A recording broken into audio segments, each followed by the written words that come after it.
অনেকে ঠিকই নামাজের ভিতরে এদিক ওদিক তাকান, এমন করলে নামাজ হবে কিনা? ভাইরা, নামাজের ভিতরে যদি কেউ ডানে বামে তাকায়, এদিক সেদিক তাকায়, তাহলে সেটা মাকরুহ এবং নামাজটা ত্রুটিযুক্ত হয়, নামাজটার মান কমে যায়। ওই যে লবণ ছাড়া তরকারি, মরিচ ছাড়া তরকারি, এই টাইপের মতো নামাজ হলো, কিন্তু নামাজটা সুন্দরভাবে হলো না, খুব মানসম্মত নামাজ হলো না। এই জন্য ভাইরা আমার, নামাজের মধ্যে আমাদের মনোযোগ থাকতে হবে, নামাজের দিকে, এবং দৃষ্টি থাকতে হবে সেজদার এরিয়ার ভিতরে।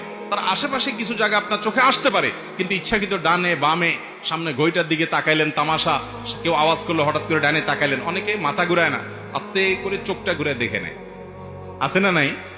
তো এটা তো চুরি করে তাকানো, নামাজের মধ্যে দাঁড়ায় চুরি করলে হবে?